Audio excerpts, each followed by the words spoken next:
안녕하세요. 반갑습니다. 함께 잠시 기도드리겠습니다. 은혜롭고 자비로우신 거룩하신 하나님 아버지, 감사를 드립니다. 저희 영혼을 죄와 사망에서 건져주시고 오늘도 속죄받은 거룩한 성도들과 함께 또 주일을 맞이하여 하나님 앞에 함께 모여서 또 말씀을 나누며 서로 교제하며 봉사하며 또 서로 붙잡아주고 서로 얼굴을 마주보며 사귐을 더욱더 가까이 할 수 있는 시간들을 허락하심을 감사를 드립니다.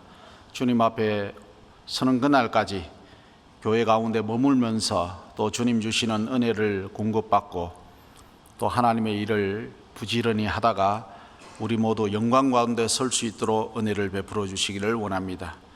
오늘 또 설령 여러 가지 사정으로 함께하지 못한 우리 식구들, 그 마음이 또 교회 안에서 멀어지지 않도록 붙잡아 주시고 다음에는 또 함께할 수 있도록 그 모든 것들을 허락해 주시기를 원합니다. 또 타 지역에서 전도 중에 있는 또 담임 목사님 건강을 지켜주시고 끝까지 말씀을 하나님의 능력 의지에서 전하는 데 부족함이 없도록 또 채워주시기를 원합니다. 이곳에 심호하는 모든 또 전도인들, 일꾼들과 함께 연합해서 더 많은 영혼들을 건지고 또 주님의 빛과 소금과 향기를 나타내고 우리 전주교회가 더욱더 아름다운 교회로 전국교회에 많은 지대한 영향력을 끼치는 교회가 되는데 부족함이 없도록 채워주시고 이끌어 주시기를 원합니다. 오늘 우리 가운데 역사하시는 성령님의 능력으로 우리의 심령을 붙잡아 주시고 말씀 안에서 우리 자신을 돌아보면서 우리가 어떠한 마음으로 주님을 위해서 더욱더 살아야 될지를 또 일깨워 주시고 함께 해 주시기를 원합니다. 특별히 해외에서 수고하시는 많은 선교사들 가정 생각할 때마다 현재 우리에게 주어진 위치가 얼마나 큰 은혜이며 우리가 누리고 가진 것들이 얼마나 많은지를 다시 한번 더 되새기며 믿음으로 더욱더 진보하고 전진하는 우리의 삶이 될 수 있도록 도와주시고 주변 형제자매들 비교하면서 뒤처지지 않도록 또 이끌어 주시기를 원합니다. 오늘 모임의 시종을 온전히 주님께 의지하며 예수님의 이름으로 기도드립니다. 아멘.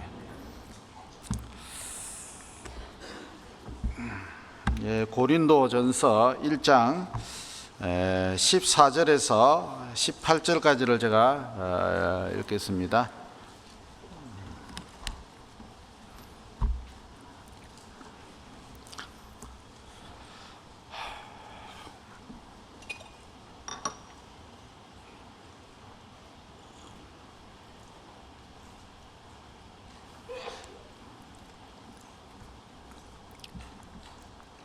네, 1장 14절에서 18절 찾았으면 제가 봉독해 드리겠습니다. 그리스보와 가이오 외에는 너희 중 아무에게도 내가 세례를 주지 아니한 것을 감사하노니 이는 아무도 나의 이름으로 세례를 받았다 말하지 못하게 하려 함이라. 내가 또한 스데바나 집 사람에게 세례를 주었고 그 외에는 다른 아무에게 세례를 주었는지 알지 못하노라. 그리스도께서 나를 보내시면 세례를 주게 하려 하심이 아니요 오직 복음을 전케 하려 하심이니 말의 지혜로 하지 아니함은 그리스도의 십자가가 헛되지 않게 하려 함이라. 십자가의 도가 멸망하는 자들에게는 미련한 것이요 구원을 얻는 우리에게는 하나님의 능력이라. 거기까지입니다. 제가 2016년도 서산교회에 있을 때 방문을 했고 그 전에는 진해에 있을 때 이게 한 방문을 한 것 같습니다. 제가 2018년도 이천으로 발령을 받고 아마 담임 목사님 오는 날하고 같은 날 아마 제가 발령을 받은 것 같은데 그래서 지금 7년차 이천에서 봉사하고 있습니다. 저희 이천교회도 그동안 또 좀 열악한 가운데 또 신앙생활을 해오고 있었는데 이 코로나 기간에 저희들이 교회당을 또 정비를 하고 또 땅을 또 확보하게 되었습니다. 그래서 땅이 저희들이 3,200평을 땅을 확보해 가지고 교육관을 630평을 더 지었습니다. 그래서 한 1,000평 조금 넘는 건물을 가지고 있는데 특별히 수도권에서 이제 체육관을 저희들이 소유하고 있어가지고 수련회를 많이 옵니다. 그래서 한 1년에 25번 이상 이렇게 수련회를 많이 다녀가서 캠프파이어도 하고, 시골이니까요 아직까지. 그래서 많은 중고등부 청년들, 봉사의 형제들이 그걸 통해서 단합을 도모하고 하나가 되고 아름다운 추억을 쌓는데 많은 역할을 한다고 생각합니다. 교회 식구들이 좀 봉사하는 것은 쉽지는 않죠. 청소도 해야 되고 다 준비를 해야 되고 동계 수련회를 치르는 겁니다. 항상 또 밥도 해드려야 되고 그런데도 그걸 즐거움으로, 그래서 우리만 이런 좋은 장소를 우리만이 누리서는 그는 죄다.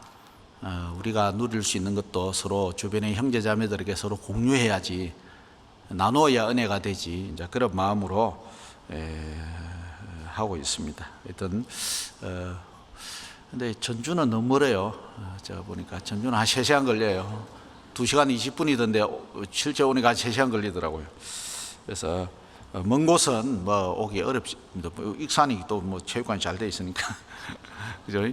그러니까 참조하시고 하여튼 참조하시기를 바랍니다. 그래서 교회당을 잘 짓고 그 위에 저희들이 이제 전도가 조금 돼 가지고 주일날 식수 인원이 한 260명 정도, 식수 인원. 이제 제적으로 따지면 한 300명 가까이, 성인하고 중고등부가 50몇 명 해가지고 한 300명 가까이 정도 됩니다. 소개는 그 정도 하고요. 오늘 말씀을 같이 좀 보도록 하겠습니다. 14절에 보면 그리스도와 가이오에는 너희 중 아무에게도 내가 세례를 주지 아니한 것을 감사하노니. 아마 사도 바울이 2차 전도 여행 때 그리스에서 그리스가 아니고 고린도에서 한 18개월 동안 목회를 했습니다. 2차 전도 여행 때 무시아에서 그 아시아 지역에 복음을 전하려고 하는데 자꾸 복음이 막히게 되고, 그래서 이제 유럽으로 드로아로 가게 되고, 그죠?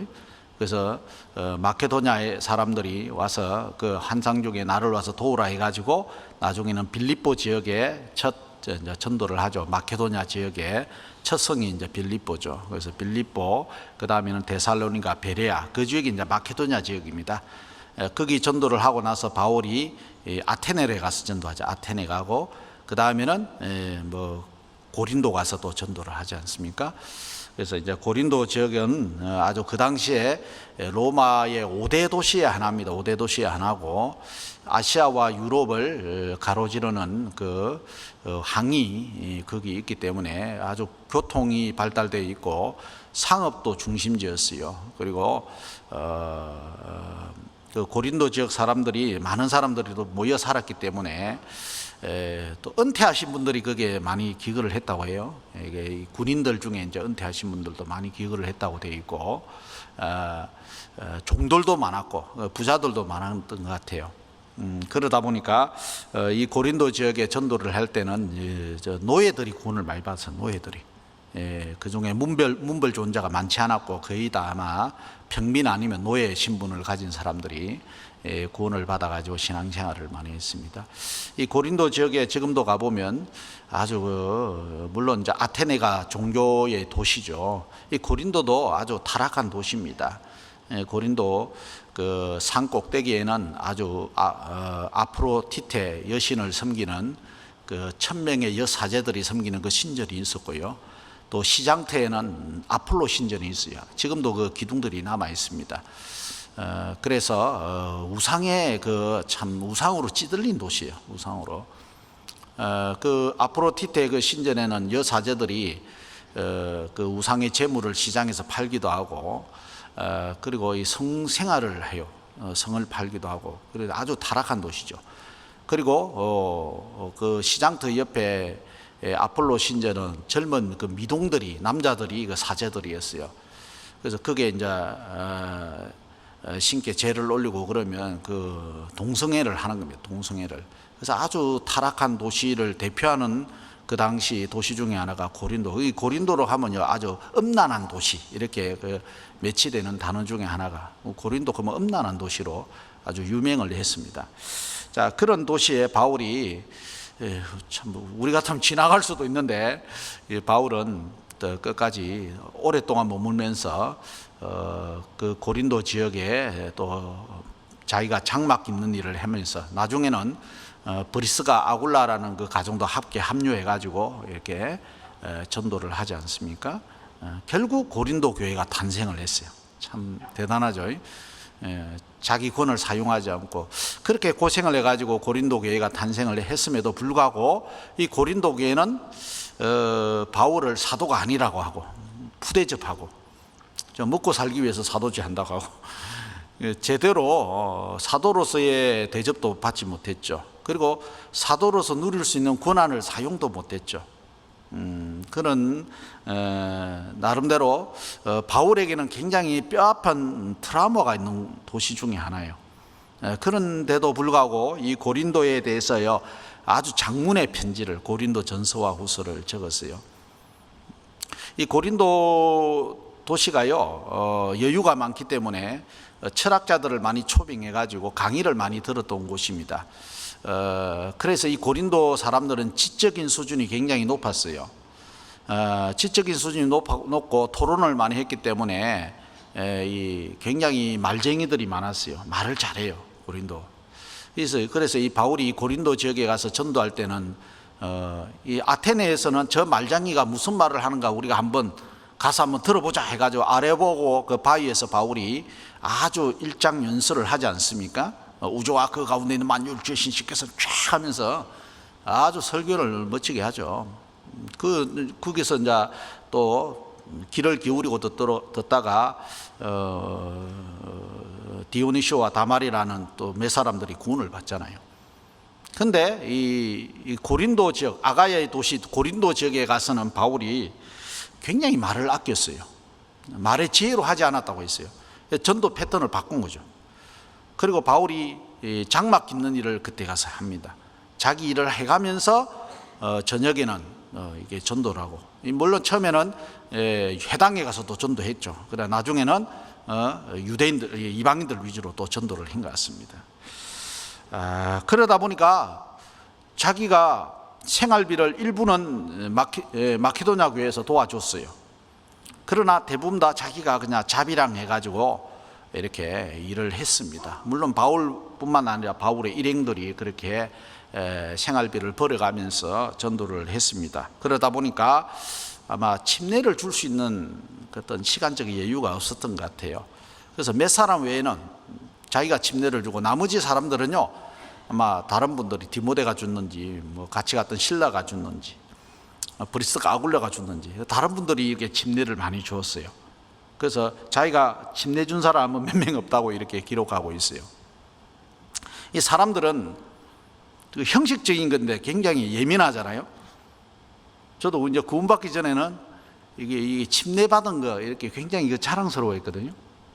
난 누구로부터 침례 받았다 또 이런 거 있을 수 있잖아요. 유아 세례 받은 사람들은 어떤 그런 자부심. 그래서 사람들은 형식과 어떤 종교적인 어떤 틀 속에서 자기가 어떤 경험한 것 그런 것들을 굉장히 큰 메리트를 가지고 있어요. 그런데 바울은 그런 것이 중요한 게 아니다. 내가 너에게 18개월 동안 목회한 것은 세례를 주는 것이 목적이 아니었다. 나는 오로지 내가 깨달은 복음을 전하는 것이 나의 최종적인 목적이었다. 이 복음을 전하기 위해서 어떻게든 너희들과 눈높이를 맞추고 복음에 걸림이 되지 않기 위해서 내가 최선을 다해서 그렇게 했다는 거죠, 바울이. 그래서 우리도 마찬가지로 사람들을 만나고 동창회를 만날 수도 있잖아요. 지나가다가도 만나고 그러면 궁극적으로 이제 복음을 전해보려고 하는 것이 우리가 대화의 주제를 이제 이끌어가는 거죠, 그죠? 우리도 바울과 똑같은 마음인 것 같아요. 바울도 우리 교회에 가지고 침례 받으라, 우리는 그런 데 관심 없잖아요. 먼저는 복음을 깨달아야 된다. 복음 깨닫지 않고도 침례 받으면 마른 죄인이 젖은 죄인 되는 거잖아요.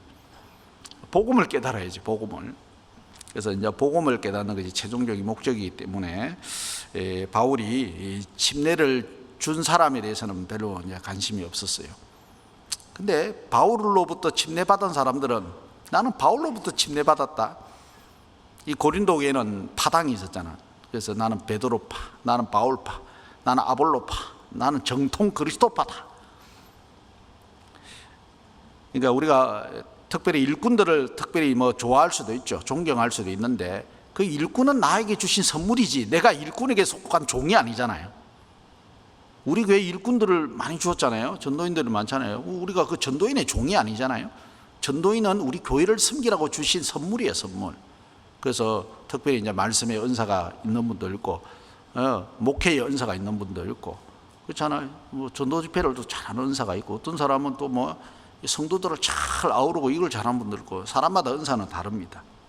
그런 것들은 교회 부족한 부분을 채워주고 교회를 더 부흥시키고 성장하기 위해서 하나님이 거기에 은사대로 우리를 세우는 것이죠. 그걸 잘 활용하는 사람이 임자죠. 그래서 은사를 주셨으니까, 선물을 주셨으니까 선물을 이제 전도인들도 잘 내가 신앙생활 잘할 수 있도록 상담도 하고 좀 멘토 역할도 받고 이렇게 해서 잘 신앙생활 잘하면 좋은 거예요. 그렇잖아요. 근데 이 고린도 교회는 이제 그러지 못한 겁니다. 나는 그 파에 속하다. 난 그분에게 속했다 하면서 그분의 어떤 사람의 종이 된 것처럼 이제 그런 어떤 잘못된 태도를 가지고 있었습니다. 혹시 우리 교회도 그런 거 있으면 그런 거 고쳐야 되겠죠. 우리는 하나님께 속했고, 우리는 그리스도께 속했고, 모든 것을 우리는 주님을 위해서 우리가 일하고 있고 각각 다양하게 주신 선물이라는 것을 잊지 말아야 되겠습니다. 그리고 내가 스데바나 집 사람에게 세례를 줬고 그 후에 아무에게도 세례를 준데 알지 못하느라. 바울은 거기에 크게 관심이 없었어요. 누구한테 세례를 줬는지. 그리고 그리스도께서 나를 보내시면 세례를 주게 하려 하심이 아니요 오직 복음을 전케 하려 하심이니 말의 지혜로 하지 않으면 그리스도의 십자가가 헛되지 않게 하렵니다. 그래서 복음을 전하는 것이 바울은 주된 관심사였다. 고린도에 머물러 있는 내가 이유는 너희에게 복음을 전하는 것이었다. 복음을 전하기 위해서 바울은 이 고린도에서 말의 지혜로 하지 않았다는 것은 말의 아름다운 말로 이게 이 아테네와 같은 그런 전도법은 아닌 것 같아요. 그러니까 복음을 가르쳐 주기 위해서 그들이 모르는 복음, 그들이 알지 못하는 예수 그리스도를 정확하게 심어주려고 그렇게 했던 것 같습니다. 그래서 이 바울이 원래 이 말쟁이거든요.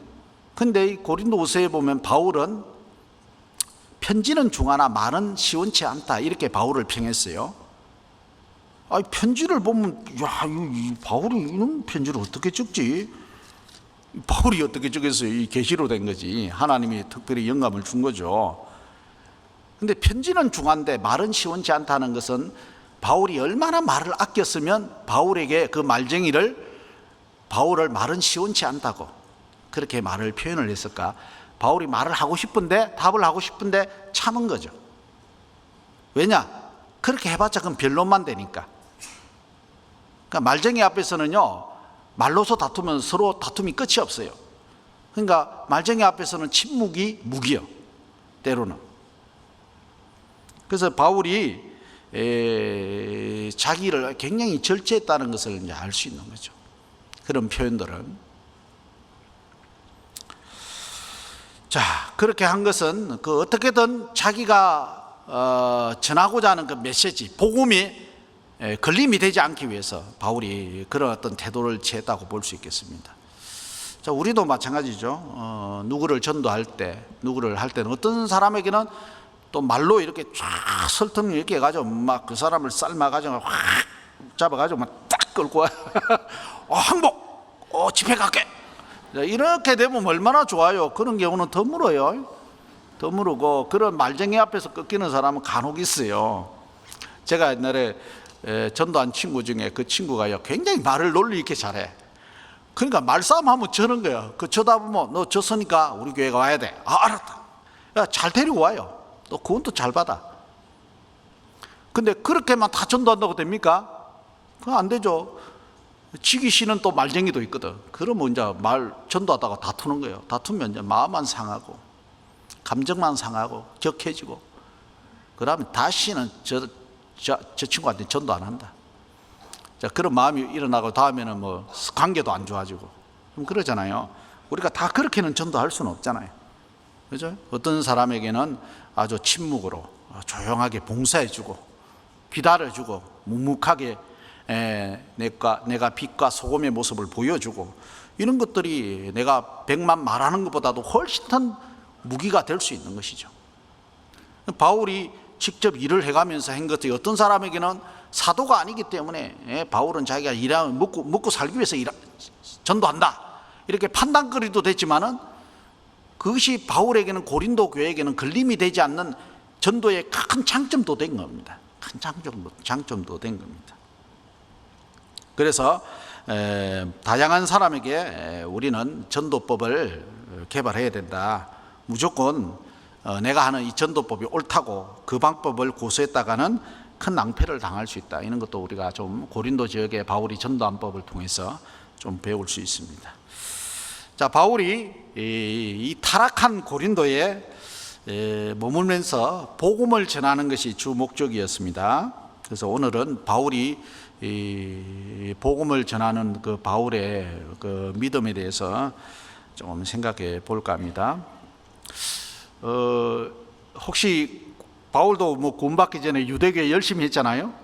유대교에 열심히 했을 때는 율법에 대한 열심이 있었지만 하나님에 대한 열심은 있었지만은 복음의 핵심은 몰랐죠. 몰랐습니다. 아마 여기도 기성교에서 아마 장로교 감리교에서 막 열심히 군사 집사하면서 또 부흥회파 기도원파 쫓아다니면서 열심히 했던 분들이 많이 있을 거예요. 그런데 어떻게 해요? 복음은 몰랐죠. 복음은 답은 알았을 거예요. 저는 복음에 대한 답은 알았지만은 복음이 보다도 내 열심이 더 중요했거든요. 복음보다도 내가 새벽 기도 가고 복음보다도 내가 기도원에 쫓아가고 내가 하는 그 열성과 열심이 훨씬 더 주님 앞에 더 귀하다는 그 마음이 있었기 때문에 복음은 내 마음에 감동이 없었던 겁니다. 메리트가 없었던 거예요. 그래서 내가 복음을 전하지 않았던 거예요. 그렇잖아요. 종교적인 어떤 열심을 가지고 있었지. 근데 저희 교회에서 이제 말씀을 쭉 듣다가 보니까 뭔가 잘못됐다는 걸 알게 됐죠. 정말 복음이 중요하구나, 복음. 아니, 영원한 속죄가 그렇게 성경을 많이 읽었는데도 이거 왜 몰랐을까? 그러니까 이 복음의 비밀이기 때문에 이 복음의 준비가 안 된 사람은 복음이 가로막혀 있잖아요. 자기 열심히 앞서는데 어떻게 하나님의 열심이 그 속에 들어가겠습니까? 하나님의 의가 그 속에 들어가 자기 의를 세우고 힘써 하나님의 의를 복종치 않는 그 생각과 사상을 가지고 있는데, 그러니까 사람이 구원받기에 합당한 죄인이 된다는 건 참 이게 어렵고도 난이도가 높은 거예요. 실제 죄인이다 하지만 구원받을 만큼 죄인이 아니에요. 기성교회 다닐 때는 다 죄인이라고 하거든요. 그래도 죽으면 어디 가냐? 그래도 천국은 가겠지 그런다고. 저도 이제 그런 마음을, 막연한 믿음을 가지고 있었어요. 그러다가 저희 교회에서 이제 88년도에 처음 복음을 들었을 때 복음이 너무 좋아요. 복음을 사랑하게 돼. 복음에 성경에만 있는 그 복음이 나의 복음이 되고, 예수님의 죽음이 나를 위해서 죽었구나. 나도 이제 예수님처럼 부활하구나. 이제 천국 갈 수 있구나. 예수님 덕에 내가 받을 심판을 대신 받았다. 아주 간단한 내용인데 그게 너무 확신이고 그게 너무 내 마음에 기쁨이 되고 즐거움이 되고, 야, 요걸 전해야지. 요거 모르는 사람 너무 많은데 어떻게든 전해줘야지. 이제 이 마음이 이제 사로잡히는 겁니다. 구원받은 사람은. 그렇지 않습니까? 바울이 복음을 깨닫기 전에는 하나 열심으로는 교회를 핍박하고 예수 믿는 사람 다 잡아가둬야 돼. 아니, 저주받아 십자가에 죽은 예수를 어떻게 하나님의 아들로 믿냐고. 그는 자칭 하나님이라고 했기 때문에 저주받은 사람이야. 그래서 내가 하나님을 망령되이 일컬고 모독하는 그 사람들은 옛날에 돌멩이를 패주기로 했으니까 내가 막 잡아가둬야 돼. 대제사장의 위임권을 받아가지고 젊은 청년이 막 그 예수 믿는 사람들 잡아가루는데 자기 인생을 거는 거예요. 그게 열심히 대단하잖아요. 특심이 있어요. 그러다가 다메섹에서 하나님, 예수님을 부활하신 주님을 만나게 됩니다. 그래서 사울아 사울아 네가 어찌하여 나를 핍박하느냐. 네 시오니까 나는 네가 핍박하는 예수라. 바울이 꼬부라져요. 주여 내가 무엇을 하오리까. 그때 바울의 마음이요, 예수를 모독하는 사람을 잡아가두는 일을 하다가 이제 주여 내가 무엇을 하오리까? 태도가 바뀌어요. 내가 너를 이방인의 사왕과 정인으로 세웠으니 일어나라. 너는 집가라 한 것에 다 아나니아를 가서 눈을 뜨게 줄 것이다. 아나니아를 만나라고 합니다. 거기서 기다리다가. 그래서 바울이 복음을 전하는, 복음은 예수님의 죽음과 부활의 의미를 깨닫는 겁니다. 그게 고린도전서 15장에 나오죠. 바울은 복음을 전하는 것은 자기가 만난 예수요. 자기가 만난 예수. 자기가 깨달은 예수요. 그걸 전하는 것이 주 목적이에요. 주 목적. 자, 우리가 전도하는 주 목적은 내가 만난 예수, 내가 깨달은 복음. 우리 교회를 전하는 게 목적이 되면 안 돼요. 그렇잖아요. 그거보다 더 앞선 것은 내가 깨달은 예수, 내가 만난 예수, 나의 복음. 바울에게만 나의 복음, 그것이 나의 복음이 되야죠. 이 복음이 말로만 너에게 임한 것이 아니라 오직 성령과 능력과 큰 확신으로 되었다면 내가 깨달은 복음, 나에게 임한 복음, 우리는 그걸 전하기 위해서 부지런히 일을 하고 주변을 만나고 하는 것이 우리의 주 관심사입니다. 바울의 관심사가 그거예요. 바울의 믿음은 내가 예수님을 만나가지고 내가 이렇게 변화됐다면 당신도 변화될 수 있다. 당신도 예수님을 핍박하고 모르기 때문에 나도 전에는 회방자요 폭행자였다. 그러나 내가 알지 못해서 그랬다. 당신도 모르기 때문에 그런 말을 하는 거다. 자, 그런 많은 마음을 가지고 우리도 전도를 하는 것이죠. 복음을 전하는 것이죠. 그래서 바울이 부활하신 주님을 만나고 나서 그 이후에 아마 아나니아하고 교제하면서 복음에 더 확실하게 풀어주는 그런 계기가 됐을 거예요.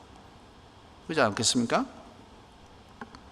그래서 바울은 왜 복음을 전하려고 하느냐?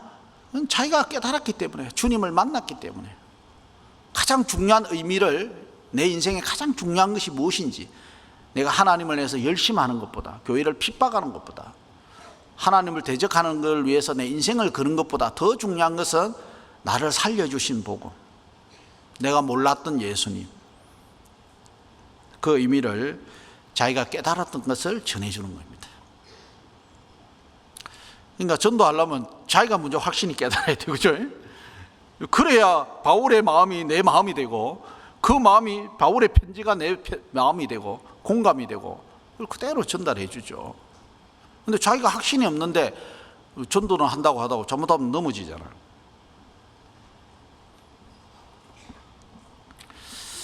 사람은 참, 이 사람이 바뀌는 전환점이 있잖아요. 바뀌는 전환점.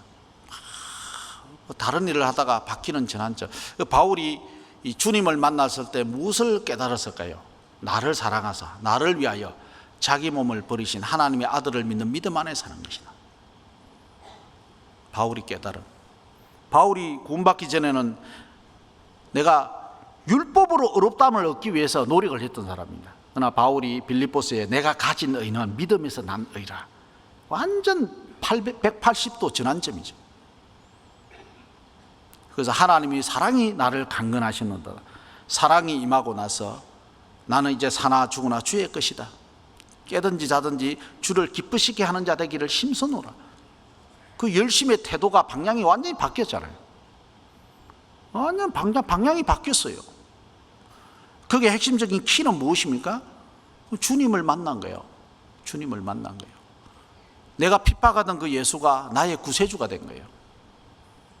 그것이 사도 바울의 인생의 전환점이 된 겁니다. 전환점이. 저와 여러분들의 인생의 전환점은 무엇입니까? 내가 깨달은 복음. 그게 내 인생의 전환점이에요. 나의 삶을 바꿔놨어요. 방향을 바꿔놨어요. 이 종교적으로 열심히 해도 안 채워집니다. 여러분들 막 새벽 기도를 나가고 막 노방전도를 열심히 하고 막 기도원에 가서 막 폐파시고 소나무 뿔을 붙잡고 저도 몇 년 해봤거든요. 공허함만 온다니. 공허함만. 인생이 이 종교의 열심으로는요 마음이 공허함이 옵니다. 공허함이 안 채워집니다. 결국 주님을 만났을 때 우리의 목마른 영혼이 해갈이 되는 거예요. 해갈이 되는 겁니다. 바울에게도 자기의 그 목마름이 예수님을 만나고부터 이제 해갈이 된 거예요. 그러니까 이 복음을 모르는 많은 사람들에게 바울은 내가 헬라인이나 유대인이나 모든 사람에게 나는 빚을 졌다. 왜냐하면 자기가 잘해서 깨달은 건 아니잖아요. 바울이 하나님이 일방적으로 바울을 꺾었잖아요. 바울에게 특별히 은혜를 준 거잖아요. 그렇잖아요. 하나님을 대적하는 그게 복음을 대적하고 성령을 해방하고 마땅히 지옥 가도 최고 아름다워 갈 그 바울에게 특별히 은혜를 준 거잖아요. 그러니까 그 은혜가 너무 컸기 때문에 이 은혜를 어떻게 갚을꼬. 그러니까 이 복음을 전하면서 나는 갚겠다. 또 빚을 진 사람이 빚을 갚는 기분으로. 그래서 내가 복음을 전하지 않으면 나는 모든 사람에게 나에게 화가 있다. 내가 복음을 전하지 않으면 나는 화가 있다. 그 복음에 대한 어떤 막중한 책임감을 가지고 바울은 어떻게든 복음을 전해보려고, 그 복음을 전해보려고 하는 마음이 강하니까 그 눈높이 전도가 잘 된 거죠. 아주 유대인에게는 유대인처럼. 그래서 디모데는 그 엄마가 유대인이잖아요. 아버지가 헬라니니까 할례를 딱 받아가지고 바울이 데리고 다니니까 유대인을 데리고 다니네. 그 이방인하고 같이 데리고 다니면 전도에 지장이 오잖아요. 디도라는 사람은 억지로 할례를 행하지 않아가지고 할례나 무할례나 아무 소용이 없다. 오직 사랑으로 역사하는 믿음뿐이다. 할례로 구원받는 것이 아니라 그걸 깨닫게 해가지고 디모데는 할례를 행하지, 디도는 할례를 행하지 않게 하고, 이게 바울이 이제 전도를 아주 지혜롭게 하는 거죠. 신라 같은 사람은 로마 시민권을 가지잖아요. 같이 자기도 로마 시민권을 가졌기 때문에 시민권을 가진 사람으로서 당당하게 전도하고 국경에 제약도 없고 아주 좋잖아요. 그리고 함부로 강금할 수도 없고. 그래서 이 전도법을요 바울이 참 지혜롭게 잘한 것 같습니다. 그 모든 것들은 복음에 지장이 없고 복음을 효율적으로 전하기 위해서 그렇게 예를 썼다는 것을 볼 수 있는 것이죠. 그래서 바울은 자기가 만난 예수, 자기가 깨달은 복음, 그 복음을 전하고자 하는 그 열정 하나가 있었기 때문에 그것이 이제 바울의 믿음이에요. 복음을 전한 목적은 자기가 이걸 전하면 다른 사람도 변화될 수 있고 나처럼 될 수 있다는 그 마음이 있는 거죠. 그리고 로마서 1장 16절도 보겠습니다. 로마서 1장 16절.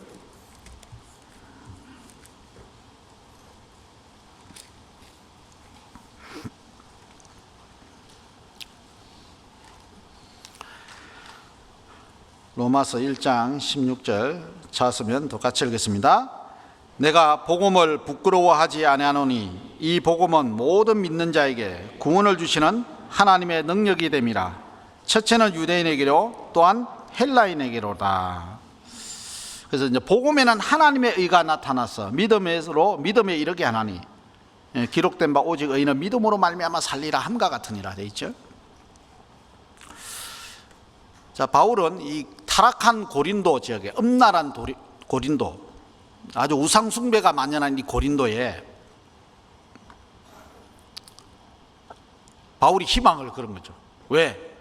내가 이겨서 끝까지 수고해가지고 몇 사람에게 복음을 전하면 이 복음은 다이나마이트 파워, 능력이 나타나는 거예요. 복음의 능력이 반드시 주님의 몸된 교회가 세워줄 거다는, 그게 뭐라요? 그 소망을 가진 거예요. 소망을 가진 거예요. 그런 마음으로 딱 가지니까 또 하나님께서요, 바울아 복음을 전하라. 여기에 하나님의 내 백성들이 많다고 또 주님이요 미리 또 비전을 또 심어주잖아요. 환상 중에 여기에 나는 처음에 포기하려고 했는데 복음을 전하려고 쓰다 보니까 또 하나님께서 이게 내 백성이 많다. 하나님 아시잖아요. 네가 복음을 전하면 복음으로 말미암아 많은 사람들이 네 복음의 말씀에 귀를 기울이고 하나님 품으로 돌아올 사람이 있다는 것을 바울에게 가르쳐 준 거죠. 하나님이 아무리 그렇게 한다라도 전도하는 사람이 일을 하지 않으면 하나님의 일이 제약이 되잖아요. 그래서 바울은 하나님의 그 어떤 계시를 믿고 환상적인 자기의 나타난 계시를 믿고 더 복음을 위해서 애를 썼잖아요. 그렇잖아요. 그러니까 아무리 타락했지만은 내가 복음을 전하면 이 고린도 교회도 변화된다. 변화된다. 이게 바울의 믿음이에요. 복음의 능력을 믿는 믿음이에요. 믿음. 자, 이걸 우리도 배워야 돼요. 자, 저와 여러분, 우리는 복음을 통해서 구원을 받고 변화된 삶을 살아가고 있어요. 그런데 가족들 중에 특히 이제 기가 센 분이 있잖아요. 그죠? 센 분이 있어요. 잘 안 꺾여요. 전도 집회를 여러 번 넣고 상담도 여러 번 해도 워낙 고집이 세고, 그러면 어떤 생각이 들어요? 우리 아버지는 안 된다고. 우리 아버지는 지옥 가기 안성맞춤이다고. 안 된다고. 지옥 가기 안성맞춤은 없어요. 하나님 모든 사람이 구원받기를 원해요. 악인이 악에서 죽는 것을 기뻐하지 않아요. 죄인이 회개하고 돌이키기를 원해요. 오래 참고 기다려요. 그래서 아직까지 생명이 붙어 있는 거예요. 그 내 동료가 됐든, 내가 사랑하는 사람이 됐든, 내 가까이 내가 관심을 두고 있는 사람이 되든, 많은 사람들 중에 아주 세신 분들이 많아요. 그분들이 있어요. 저도 이제 신방을 하다 보면 이제 할머니들, 이제 할아버지들도 이제 이 신방을 하다 보면 어떻게 어머님 집에 자녀들은 구원받았어요. 그러면 우리 자녀들은 안 돼요. 왜요? 큰 아들은 남녀 호랑교에 미쳐 있고, 작은 아들은 여호와 정인에 미쳐 있고, 셋째 아들은 뭐 무신론이고, 넷째는 불교에 미쳐 있고, 막 그러면서 우리 자녀들은 안 된대. 근데 왜 어머님은 어떻게 됐어요? 저는 뭐 절에 있다가 뭐 이렇게 말씀 듣다가 또 구원받았죠. 그럼 어머님은 되는데 왜 자식은 안 된다고 제한을 시켜요? 하나님의 능력이 제한이 있습니까? 어머님이 제한시키면 하나님도 제한받습니다. 하나님을 제한시키면 안 돼요. 하나님은 전지전능하신 분이에요. 하나님은 능치 못할 힘이 없어요. 어머님이 하나님의 능력을 믿고 기도하면 하나님이 풀어줄 거고, 어머님이 제한시키면요 하나님도 제한받아요. 믿는 구석에 역사가 일어나요. 그렇게 이야기를 해줍니다. 그렇습니까? 목사님, 내가 생각을 잘못했네요. 그 잘못한 거죠. 나는 되는데 왜 다른 사람은 안 된다? 그런 법이 어디 있냐고. 저도 우리 최근에 이제 저희 장인어른이 돌아가셨는데 참 장인어른이 너무 힘든 거예요. 저희 아버님은 20년 만에 구원받았거든요. 수양의 단골이에요. 수양의 단골. 수양이 갈 때마다 그냥은 안 가요. 항상 제한을 걸어야 돼요. 50만 원 내놔라.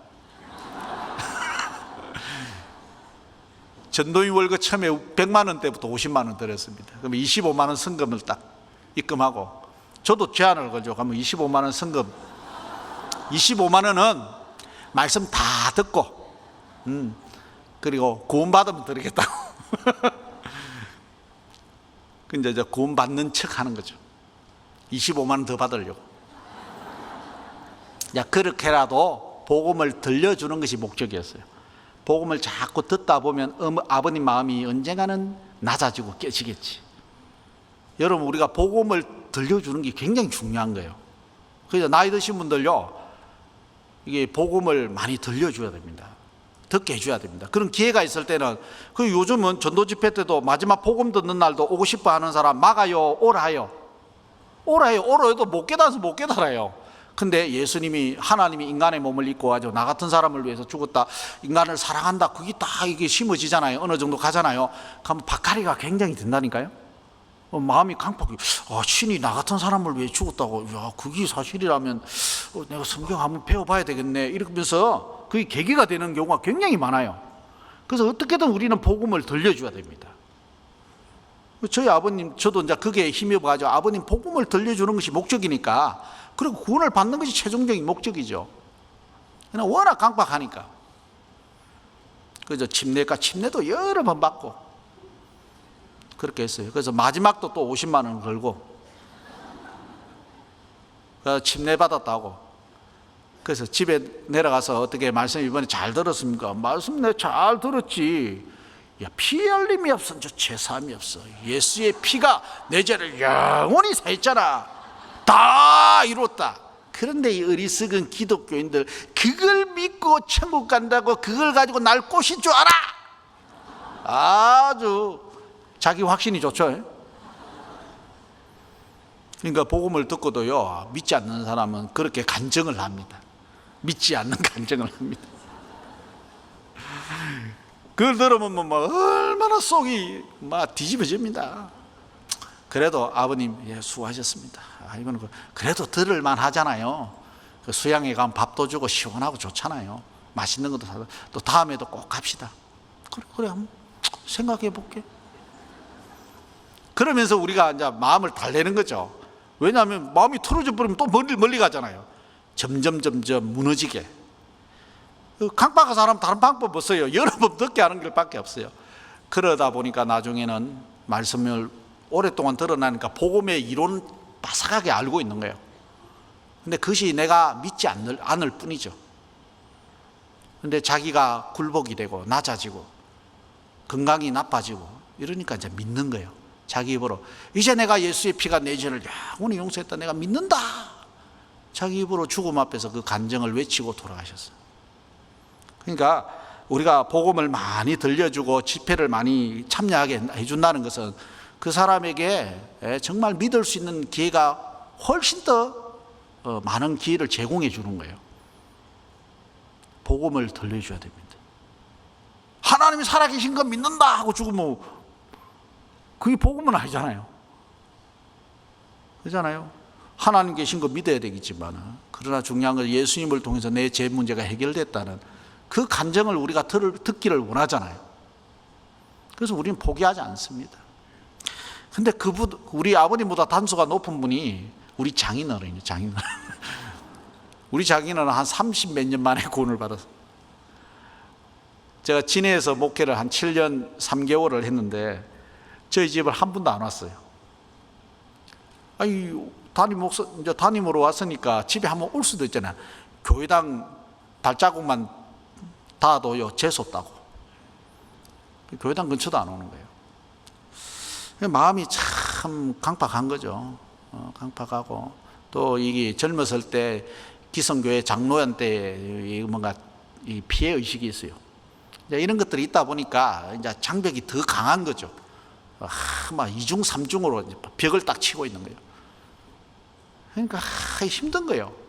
가서 뭐 농사일도 좀 도와주고 우리가 할 수 있는 건 해주지만 참 힘들어요. 그런데 우리는 포기하지 않죠. 그래도 기도하고 같이 기도하고, 또 자녀들끼리 모일 때마다 기도하고, 또 명절 가면 뭐 재롱을 타들어야 돼. 특히나 손주들 해가지고 막 춤도 추게 만들어가지고 아버님 마음을 기쁘게 해가지고 뭐 어떻게 해가지고 마음을 좀 높게 만들어가지고, 저도 노래를 불러줘야 돼. 아마 노래를 불러주고, 좋아하는 노래 주문받으면 불러주고. 그 마음을 사는 거예요. 마음을 사는 거예요. 전도하기 위해서.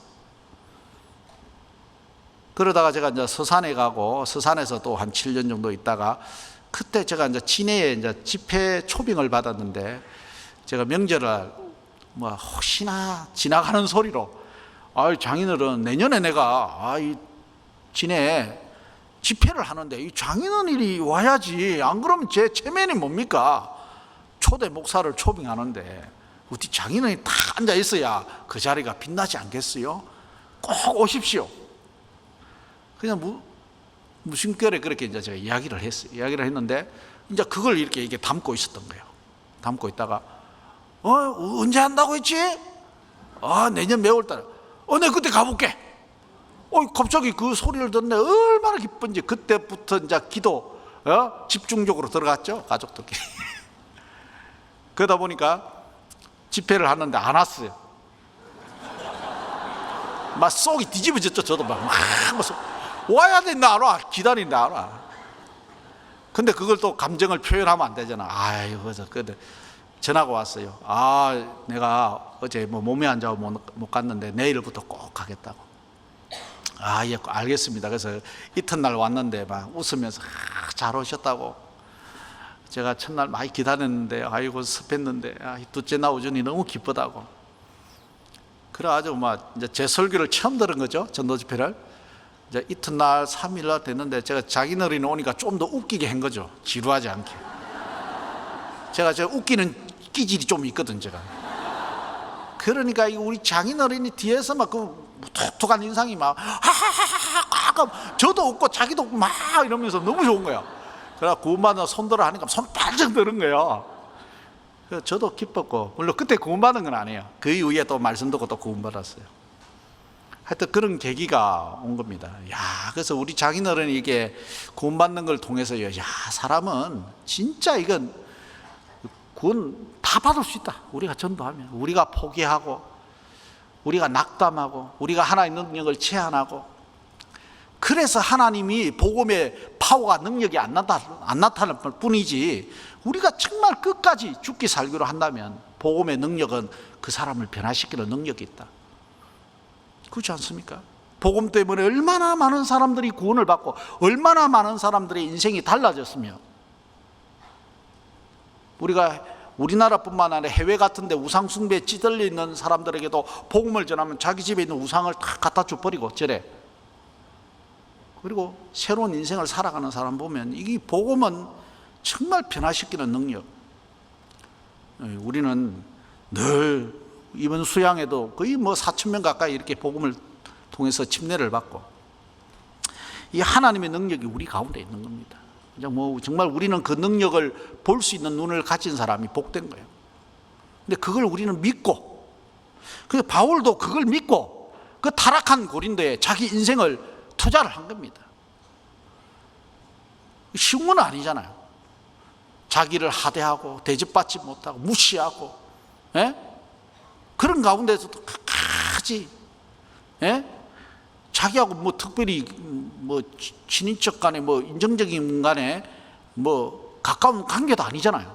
얼마든지 지나갈 수 있는 관계잖아요. 그런데 바울은 내가 헬라인이나 유대인이나 모든 사람에게 내가 빚을 졌다. 주님이 나 같은 사람에게도 나타나가지고 나는 폭행자였는데, 해방자였는데, 살인자였는데 나에게 은혜를 주셨다면, 아니 내가 그들에게 다 마음을 낮추고 한다면 그들이 구원 못 받겠느냐. 그들도 하나님 자녀가 될 수 있다는 바울의 그 어떤 믿음 하나 가지고요, 거기에다가 인생을 투자하는 겁니다. 얼마나 멋있어요. 근데 그 믿음이나 바울의 믿음이나 우리가 가진 믿음이나 우리도 똑같잖아요. 우리도 똑같잖아요. 우리도 능력을 제한시키면 안 되는 거예요. 우리 아버지는 안 돼, 우리 엄마는 안 돼. 그러면 안 됩니다. 주 예수를 믿어라, 그래야만 너와 내 집이 구원을 얻으리라. 그래 아주 많은 분들이 구원을 받아요. 우리가 기회 주어지는 대로 우리는 최선을 다해야 됩니다. 우리 김익두 그 평양시대 깡패가 구원받고 변화돼 가지고 대한민국을 흔들었잖아요. 김도환이가 야인시대 나오더라고. 이기풍 형님으로 모시던 이기풍이가 구원을 받고, 두환아 나는 이제 선교사로 간다, 작별하러 왔다 해가지고 그 장면이 나오더라고. 이기풍도 제주도 가서 순교했잖아요. 이것도. 우리나라 유명한 깡패들도 변화돼 가지고 복음을 위해 살다가 순교한 복음인데, 누군들 변화시키지 못하겠느냐, 그런 생각을 우리가 우리 조지 물러라는 사람도 보니까요, 이 사람이 16세에 절도죄로 감옥에 들어가고 대학에 들어간 후 술, 여자, 노름, 이 방탕한 생활로요 세월을 보냈어요. 그리고 20세가 되었을 때 그가 예수님을 만났습니다. 그리고 변화돼 가지고 고아를 위해서요, 고아의 아버지처럼 정말 또 5만 번의 기도 응답받은 그 조지 밀러 그 책 보면 많은 감동을 받잖아요. 얼마나 삶이 변화됐습니까? 우리 가까이서 그런 것들을 많이 경험합니다. 복음의 파워, 능력을 우리는 제한시켜서는 안 됩니다. 십자가의 도가 멸망하는 자에게 미련하게 보입니다. 그러나 구원을 얻는 우리에게는 내가 구원을 받았고 내가 경험했고 내가 그 능력을 맛봤다면 또 다른 사람도 그 능력을 맛볼 수 있고 변화될 수 있다는 그 믿음을 가지고 우리는 전도를 해야 될 거예요. 그리고 데살로니가후서 보겠습니다. 1장 8절.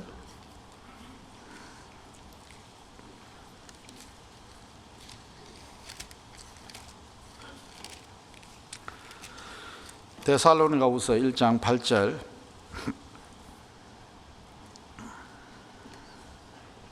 찾으면 같이 읽겠습니다. 하나님을 모르는 자들과 우리 주 예수의 복음을 복종치 않는 자들에게 형벌을 주시리라.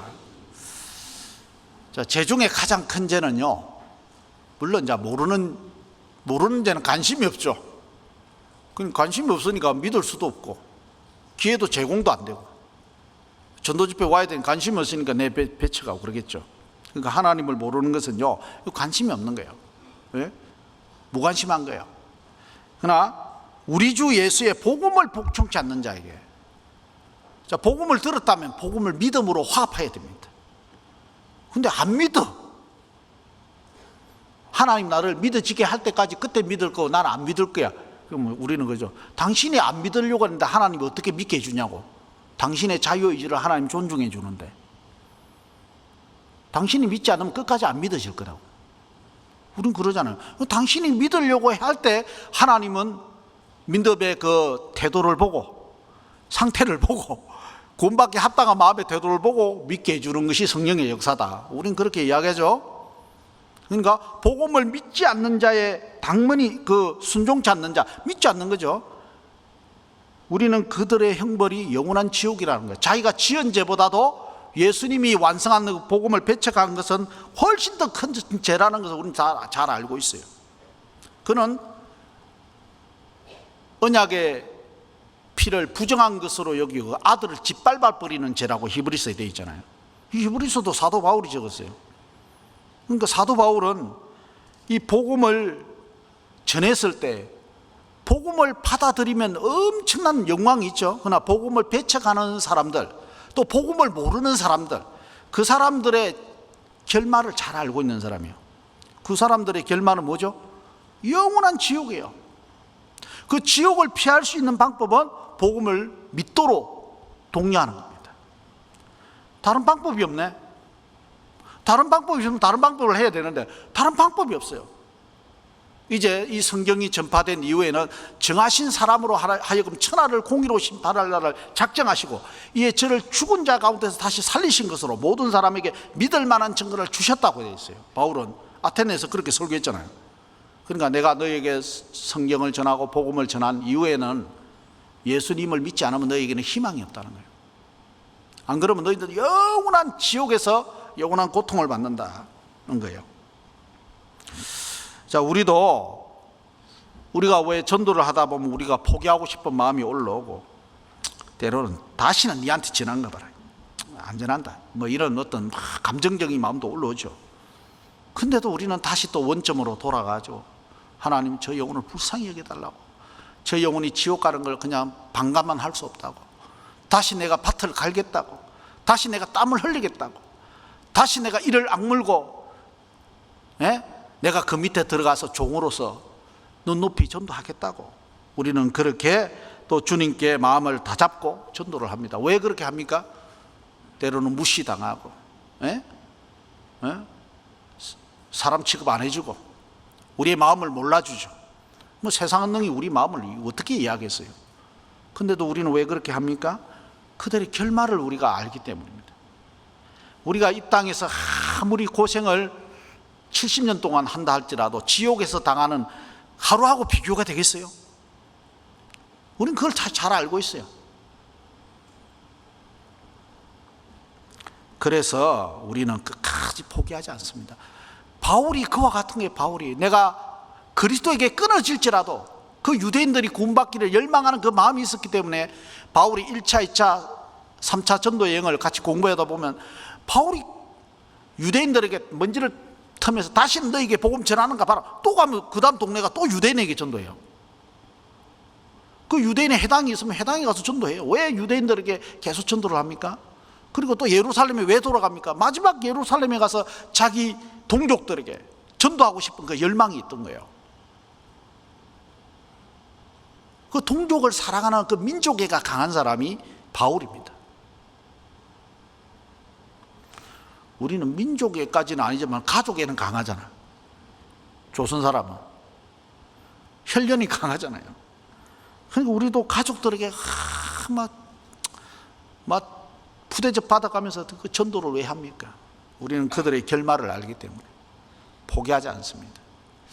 이 그리스도인과 비그리스도인을 우리가 정말 저 사람 속에 생명이 있느냐, 그걸 우리가 구분할 때 물론 예수님의 피가 영원히 내 죄를 용서했다, 그것이 다 믿어지고 그것이 복음 위에 섰으면요, 그거는 뭐 의심 없이 확실할 겁니다. 그러나 그것만으로 우리는 안심하지 못하는 뭔가 변화된 삶이 나타나야 되잖아요. 전도를 하고 구원을 받았다면 그 변화된 삶 중에 하나가 무엇입니까? 성령이 너에게 임하시면 너희가 권능을 먹고 유대와 예루살렘과 유대와 사마리아와 땅끝까지 내 증인이 되리라. 그 전도에 대한 열망, 요거는요 속일 수 없는 거예요. 속일 수 없는 거예요. 솔로몬이 지혜를 얻어가지고 한날에 두 여자가 아이를 낳았어요. 근데 한 여자가 자기 아이를 깔아뭉개서 죽였어. 그리고 죽은 아이를 다 그 여자 품에 갖다 놓고 산 아이를 자기 품에 다 품었어. 그 다음날 보니까 진짜 산 엄마가 죽은 아이가 자기 품에 있는데 자기 아이가 아니거든. 살아있는 아이를 뺏어가지고 바꾸치게 한 거예요. 그래서 솔로몬에게 재판을 걸었잖아요. 그때 솔로몬이 어떻게 재판합니까? 아주 명재판이죠. 칼을 가지고 오나 절반을 쪼개라. 쪼개니까 진짜 엄마의 마음이 어떻게 했습니까? 불 붙는 것 같다. 그 죽음이라는 고통을 아는 거예요. 진짜 엄마는 아이의 죽음에 대한 고통을, 다시는 아이를 볼 수 없다는, 어떻게든 살려겠다는 그 이념이 그때 막 달아오르는 거예요. 달아오르는 거예요. 그래서 자기 포기할 테니까 이 아이를 저 엄마한테 주라고. 근데 죽은 아이의 엄마는 뭐요? 내 아이도 되지 말게 하고 저 아이 되지 말게 하라고 쪼개라고. 완전 마음이 격렬하게 드러나잖아요. 그게 산 사람의 모습이, 산 사람이. 구원을 받은 사람은 지옥 가는 사람을 향해 긍휼히 여기는 불타는 열망이 있는 거예요. 그게 산 사람이라는 증거예요. 그렇지 않습니까? 그 성령이 우리의 마음을 부채질하지 않습니까? 그러니까 바울에게 있는 그 열망, 내가 그리스도에게 끊어질 자라도 내가 원하는 바다, 그 마음이 있잖아요. 저도 구원받기 전에는 우리 가족이 싫었거든요. 우리 엄마는 좋아하는데 우리 아버지는 싫었어. 아버지 보기도 싫어. 근데 구원받고 나서 우리 아버지한테 가장 먼저 전도를 하거든. 아버지한테 가가지고 내가 아버지한테 전도하고 있는 거예요. 전도하니까 또 나를 마음을 알아줍니까? 우리 집에 재앙을 가지고 왔다고, 막 예수라는 서양 종교를 가지고 왔다고. 그래서 집 나가! 그때는 성깔이 있으니까 저도 집 나가라. 근데 제가 집 못 나간 줄 아십니까? 제가 나가버리지. 나갔다가 밤에 되니까 잘 데가 없으니까 다시 들어왔죠. 왜 들어왔냐고. 내가 아버지 자식인데 내가 밤에 어디 가서 잘 데가 어디 있냐고. 여기서 자야지. 여기 자라고 하더라고. 그런데 그 다음날 되니까 또 우리 아버지가 불쌍해. 또 우리 아버지 또 전도를 해. 집 나가! 집 나가라는데 너 못 나갈 줄 아십니까? 또 나갔지. 그 나가라, 너 나가면 안 됩니다. 그 또 들어왔죠. 밤에 또 세 번째, 또 그 다음날 또 전도했지. 그 다음에 집 나가라 소리 안 하더라고. 근데 옛날에는 그 아버지가 싫었는데 달라진 것이 아버지가 불쌍해. 맛 좋고 그건 아니야. 근데 아버지가 너무 불쌍한 거예요. 아, 우리 아버지 엄마가 없이 어떻게 내가 이 세상에 태어날 수 있느냐. 나란 작품은 우리 엄마 우리 아버지의 유전인자를 통해서 전 세계 하나밖에 없는 작품이 만들어졌구나. 그러니까 우리 아버지 절반 우리 엄마 절반을 사용했으니까 아버지 옆에 그래도 감사가 되는 거예요. 감사. 내가 우리 아버지와 인연을 맺은 것은 나로 말미암아 축복이 우리 아버지에게 전도하라고 하나님께 그런 기회를 주셨다. 이게 이제 다 마음에 새겨지니까 아버지가 불쌍한 거예요. 불쌍한 거예요. 고생 많이 하고 일제치하에 태어나가지고 순사들한테 많이 얻어맞고 6.25 동란을 경험해가지고 그때 또 많은 어떤 전쟁에 대한 트라우마를 경험하고, 그러니까 우리 부모님의 세대가요 굉장히 사회로부터 제대로 교육도 받지 못하고 뭐 심리 치료를 그들이 받았습니까? 많은 압박과 억압 속에서 강박증을 가지고 편집증을 가지고 제대로 된 인격 교육을 양성하지 못해서 자녀를 낳은 거예요. 그러니까 이 자녀들도요 그 속에서 그 부모님 세대에서 이게 제대로 이게 눈치밥 먹으면서 이게 성장하기가 결코 쉬운 게 아니에요. 그러니까 구원을 일찍 받았으니까 천만다행이지. 자, 그런 것들이 우리 마음속에 정말 그래 우리 아버지 엄마가 천국이라도 가야 소원이 성취가 되지. 정말 저렇게 고생을 해놓고 지옥을 간다면 얼마나 억울할까. 오늘 그 어떻게 해요? 우리 전도해야죠. 전도를 해야 됩니다. 어떻게든 전도를 하기 위해서 전도 잘하는 사람 지켜도 보고 아이디어도 얻고 또 전도인하고 담임 담당 전도인하고 같이 해가지고 또 지혜도 얻고. 아니 요리를 모르면 요리 잘하는 사람한테 이 막장을 넣냐고 초장을 넣냐고 된장을 넣냐고 물어보잖아요. 간장을 넣냐고 소금을 넣냐고. 그런 거는 잘 물어보는데 전도하는 거에 대해서는 잘 안 물어보더라고. 전도하신 분들 잘 해가지고요, 아버님을 어떻게 하면 전도하는 게 좋냐고. 아버님 상태를 보면 요렇게 하는 게 좋겠다고. 그럼 주일날 저녁이라도 사서 저녁이라도 같이 먹으라고. 진짜요, 우리가 주일날 다 가고 저녁 정도만 가지고 한 달에 2번 정도만 밥 먹어도요, 부모님들 웬만하면 다 옵니다. 제가 해보니까. 그래서 전도 안 하는 사람은 안 만나거든. 멀더라도 가라고. 한 달에 1번, 2번이나 저녁 먹으러 가라고. 그냥 아버님하고 저녁 먹고 싶어서 왔다고. 다른 거 이야기하지 말고 한 몇 달 동안 저녁만 먹으라. 너 멀리서 한 2시간 동안 왜 저녁 먹는다고 여기까지 오냐? 그러면 이제 물어볼 거 아니에요. 그러면 아버지, 일단은 저녁 먹는 것이 아버지와 살아있다 저녁 먹는 게 좋고, 저녁이라도 대접할 수 있는 아버지 살아있으니까 좋고, 근데 아버지 여기도 우리 교회가 있거든요. 아버지 내 소원이니까 소원은 꼭 한번 들어주기를 바라는 열망으로 제가 아버님한테 가까이 이렇게 다가오고 있습니다. 아버님도 좀 다가오 주세요. 그래가지고 그게 뭔데? 그래서 세미나 한번 들어봅시다. 그래가지고 들어가지고 군만 사람 꽤 있어요. 전도하는 방법은 만나야 되거든요. 그들의 눈높이에 맞춰서 다가서야 되거든. 돈을 좋아하면 돈을 줘야 돼. 술을 좋아하면 술이라도 좀 사줘요. 괜찮아요.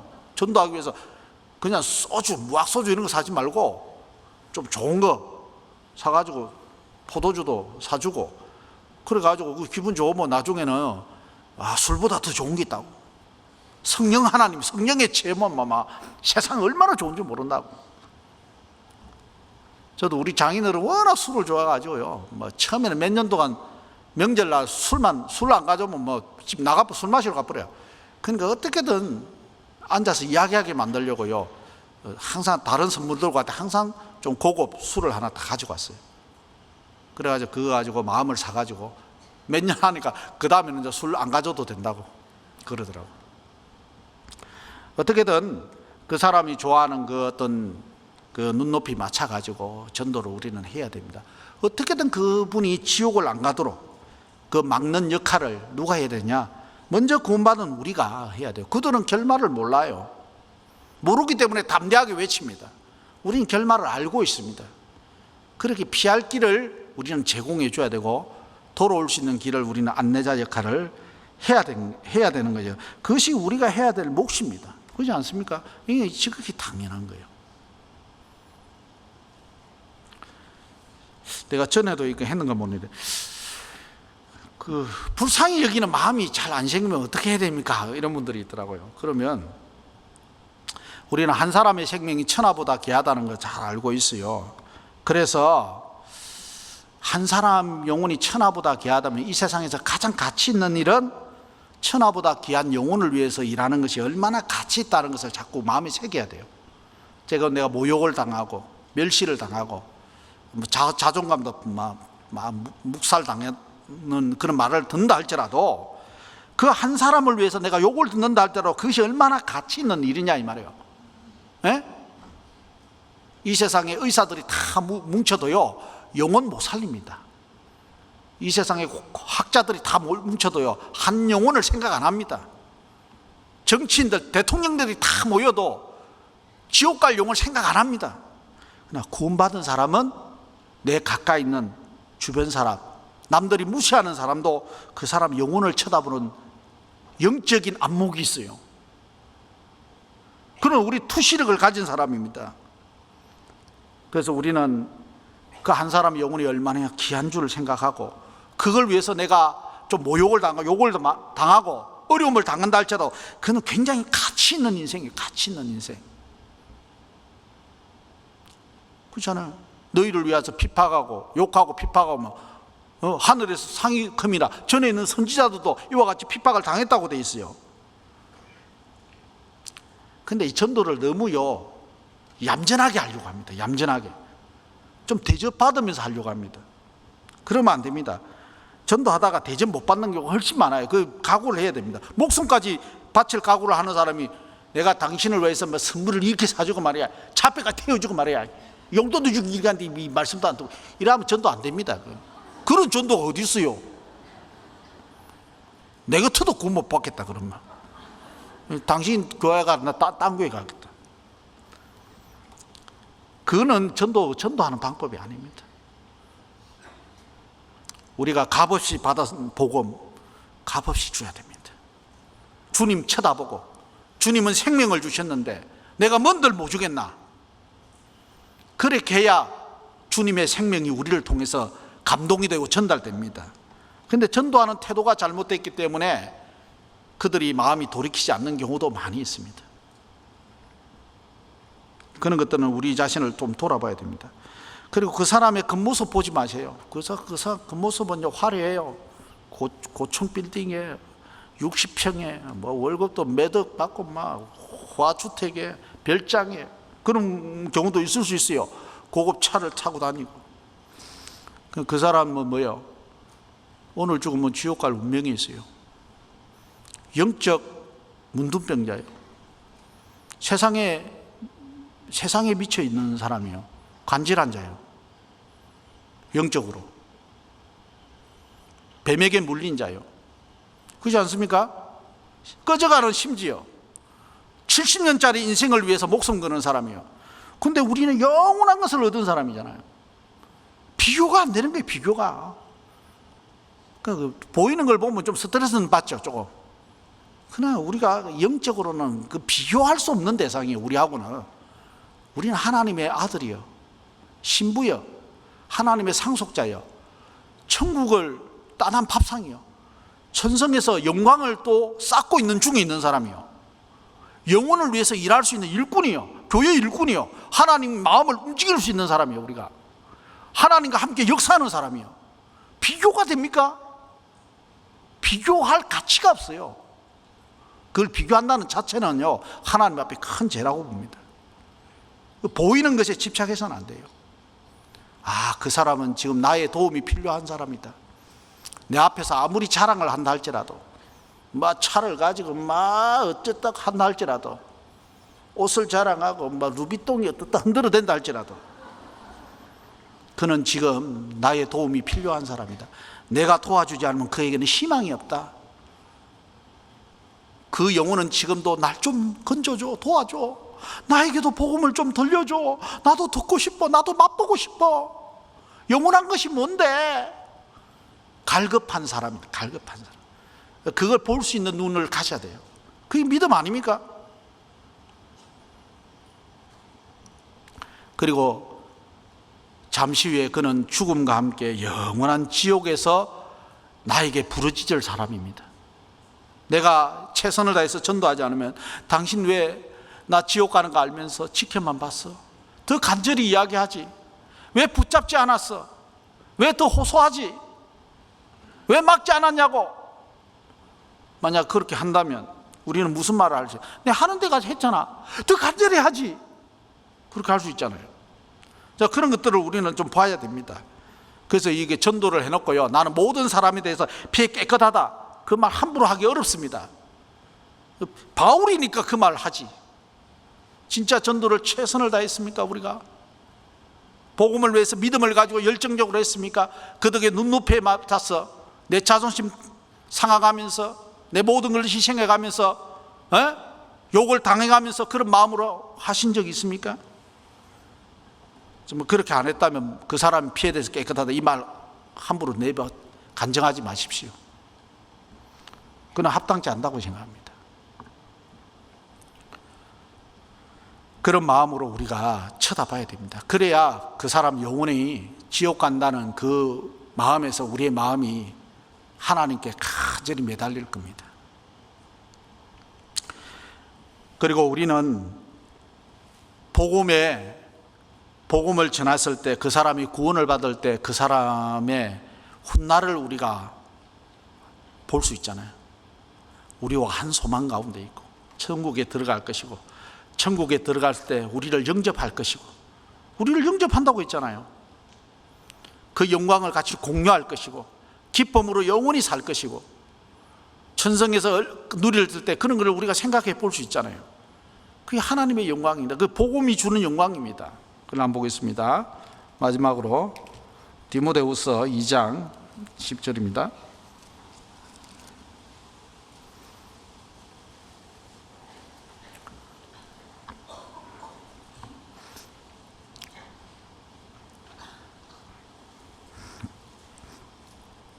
디모데후서 2장 10절 찾으면 같이 읽겠습니다. 그러므로 내가 택하신 자를 위하여 모든 것을 참음은 저희로도 그리스도 예수 안에 있는 구원을 영원한 영광과 함께 얻게 하려 함이로다. 이게 이 택하신 자들이 있는데, 이 마태복음 24장에도 택하신 자들, 그는 이제 거기서만 택하신 유대인을 가르칩니다. 그런데 너희는 택하신 족속이요 왕 같은 제사장이요. 그 택하신 것은 교회를 말합니다. 구원받은 사람, 교회 안에 들어온 사람 말합니다. 구원받은 사람은 교회 안에서 예정을 입은 사람입니다. 택함을 입은 사람입니다. 복음으로. 그러니까 그거하고 좀 다릅니다. 이 택하신이라는 단어를 그 문맥을 통해서, 이렇게 앞뒤를 통해서요 잘 읽어야 됩니다. 유대인에게 적용할 게 있고 교회에게 적용할 것이 있습니다. 여기서 택하신 자들을 위해서 모든 걸 참았다는 건, 바울은 육신적으로 택한 유대인을 가르쳐요. 바울은 유대인을 위해서요 더 많은 핍박을 받고, 그렇잖아요. 유대인에게요 40에 하나 가만 말을 5번 맞고, 또 40명이 식음을 전폐하고, 바울을 죽이기 위해서 식음을 전폐했던 사람도 있어요. 근데 바울은요 그걸 아랑곳하지 않고 막 어떻게든 참아가면서 그 고향 유대인들, 친척 유대인들, 이스라엘 백성들한테 복음을 전해보려고 하는 그 열망이 강했잖아요. 그 모든 것을 택하신 자들을 참으면 끝까지 더 큰 유대인들에게 많은 핍박을 당했어요. 그 실컷 전도에 나오면 유대인 학자들이 와가지고 바울을 막 돌멩이로 패고 막 계속 막 이간하고 고소하고, 그 유대인들이 계속 핍박을 했어요. 근데 그 택하신 자들을 위해서 모든 걸 왜 참느냐? 그들을 저희로도 그리스도 예수 안엔 뭐와요? 구원을 영원한 영광과 함께 얻게 합니다. 자, 구원을 받을 뿐만 아니라 구원받은 사람은 구원받은 사람답게 주님을 위해 살면 영원한 영광이 있죠. 또 상급이 있죠. 그걸요 생각한 거예요. 그걸 생각한 거예요. 내가 참지 않으면 그들에게 구원이 전달되지 않는다. 내가 참지 않으면 그들이 천국에서 영광을 어떻게 나와 함께 공유하겠느냐. 여기 키포인트. 우리도 똑같잖아요. 우리도 가족들, 특별히 가족들 전도하다가 위협도 당하고, 자매님들은 막 칼로가 죽인다고 그런 분도 있고, 막 때리기도 하고, 막 위협도 하고, 막 휘발유 가지고 교회당 불질러 버리더라고. 그런 분들이 지금 열심히 살아. 또 그죠? 구원받으면 또 그런 분들이 구원받으면 더 잘 살아. 미안해가지고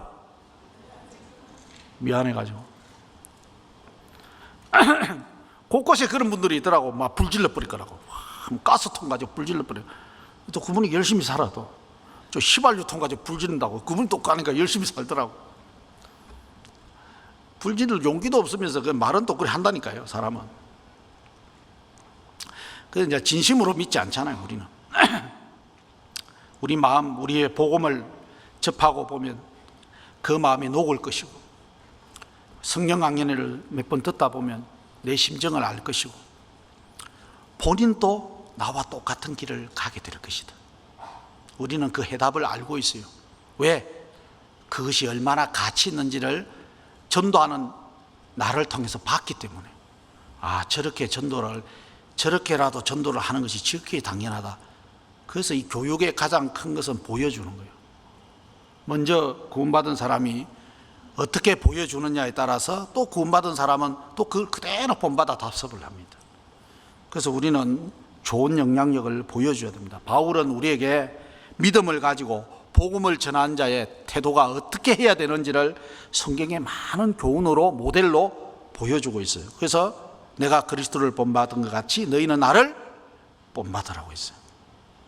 우리가 바울이 이 복음을 어떻게 전했는지, 그 바울의 믿음에 대해서 우리가 완벽하게 다 알기는 어렵지만은 정말 바울은 복음의 능력을 자기가 경험했기 때문에, 그리고 복음의 파워, 능력을 알기 때문에, 그리고 복음을 거절하는 그 결말을 알기 때문에 그들을 불쌍히 여기고 긍휼히 여기고 끝까지 포기하지 않고, 그리고 복음의 영광을 알기 때문에, 그래서 복음은 영광의 복음이라고 되어 있잖아요. 그걸 알기 때문에 그 복음을 로마서 16장에 나의 복음으로 탁 받아들이고 새기고, 나의 복음이잖아. 나의 복음, 구역장님의 복음이 아니고, 목사님의 복음이 아니고요, 전주교의 복음이 아니고, 전주교 안에 있는 누구 복음요? 내 복음이잖아요. 내 복음. 하나님은 나를 깨닫게 해준 거잖아요. 내가 이 깨닫는 이 복음을 교회와 함께 운명을 같이 하면서 내가 해야 될 역할을 해야 된다는 그런 사명감을 가지고 바울이 끝까지 전도를 했다고 생각합니다. 바울은 복음의 영광을요, 깨달을 뿐만 아니라 실제로 보여준 사람이에요. 내가 부득불남아 주의 계시와 환상을 말하리라 하면서 내가 14년 전에 내가 몸 안에 있었는지 못 밖에 있었는지 나는 모르거니와 하나님은 아시거니와, 그가 말할 수 없는 계시를 받았잖아요. 그죠? 그가 낙원에 이끌려가니라. 가히 사람이 말할 수 없는 것을 보고 보았다고 되어 있어요. 내가 삼위 말할 수 없다고 했어요. 너무 그 생각한 그 이상으로 말할까 봐. 그 바울은요, 천국을 갔다 온 사람, 낙원을 갔다 온 사람이에요. 낙원을 갔다 오고 나서는 바울이 얼마나 심정이 불붙었을까요? 여기 같이 가야지. 요걸 같이 안 가고 지옥을 가면 안 되지. 어떻게든 이 복음을 전해가지고 구원받게 해가지고 같이 가야 된다. 낙원을 갈 수 있는 방법은 복음을 깨닫게 해주는 방법밖에 없잖아요. 그렇잖아요? 복음을 전해가지고 복음을 깨닫게 하는 그 방법밖에 없기 때문에 바울은 복음의 인생을 거는 사람입니다. 헌금을 하고 뭐 이런 건 다 부차적인 거예요. 그렇잖아요. 복음을 위해서 인생을 걸면요, 자기 전부를 드리는데 다른 걸 안 드리겠어요? 자기 인생을 복음을 위해서 드리는데 헌금은 작은 것 아닌가요? 작은 것 아닌가요? 그래서 우리 전주교회 식구들도 이 하나님의 바울이 깨닫는 그 복음, 그것이 나의 복음이 돼서 복음을 위해서 사는 저와 여러분들이 다 됐으면 좋겠습니다. 같이 기도하겠습니다. 하나님 아버지, 감사를 드립니다. 오늘 바울이 복음을 전하는 그 마음의 태도와 믿음을 잠시 우리가 묵상해 보았습니다. 많은 내용은 우리가 알지 못하지만 드러난 내용들을 통해서 우리가 동일한 복음을 깨달았고 우리도 복음을 전하고 있습니다. 우리에게 일깨워진 그 복음의 능력과 가치를 믿고 더 많은 영혼들에게 복음을 전하는데 믿음을 가지고 힘있게 포기하지 않고 전할 수 있도록 하나님 은혜를 베풀어 주시고 이 복음이 제약되지 않도록 도와주시기를 원합니다. 오늘 남은 또 일정 속에 주님께서 은혜를 베풀어 주시고 더 많이 충만히 우리의 심령을 채워주시기를 원합니다. 이 모든 것 예수님의 이름으로 기도드립니다. 아멘.